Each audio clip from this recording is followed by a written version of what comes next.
Hi, everybody. I'm Sports Director Jay Diefenbach alongside Suns beat writer Dwayne Rankin.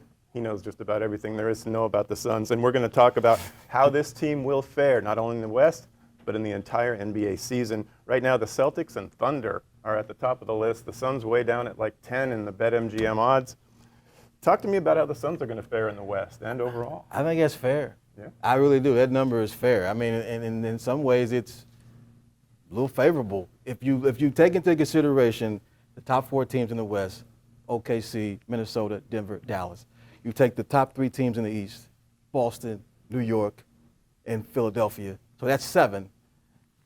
That's probably where they should be. In the West, I see them finishing 5th. Could they crack the top 4? Sure.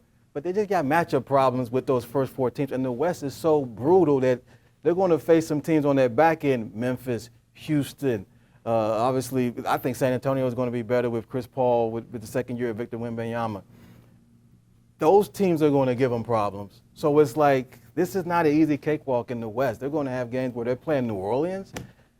They're going to have some tough ones. So I see that 5th, 6th being a good place. And I see 10th overall. I think that's fair. I mean, I really do. I mean, they if they can stay healthy, I can see them creeping up in that, maybe 8.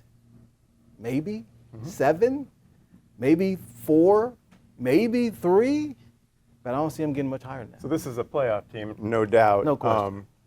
The question I have, I guess, is won't the Suns be able to impress their will on other teams with that offense? And if that is the case, then Denver looks like they could take a step back. Minnesota got Julius Randle, gave up Cat.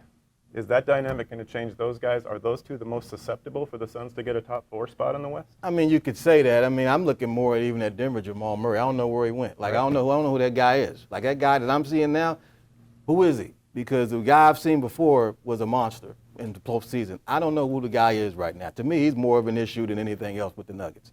When I look at Minnesota, you're talking about Cat and the trade-off with Julius Randle. We know whose team it is now. It's Anthony Edwards. So it's on him to make that happen. I think Julius is a good fit. I know that he sometimes goes and tries to get too much, and Cat kind of figured out a role. So I'm curious to see how that plays out. But I actually think that they're going to be better off more so than Denver, unless Jamal Murray becomes Jamal Murray again. If he does not, the Suns could creep in that top 4. See if we can find him on that wanted poster. And finally, I got on board at 46.5 over the Suns. Now it's 47.5. Some markets have it 48.5 wins. They won 49 games last year. Tell me I'm crazy. I mean, come on. They're going over 47 wins, right? Yes. Okay. I've been saying I think they're a 50-win team. There we go. You heard it right here. I think they're a 50-win team. For beat writer Dwayne Rankin, I'm Jay Diefenbach. Have a great day.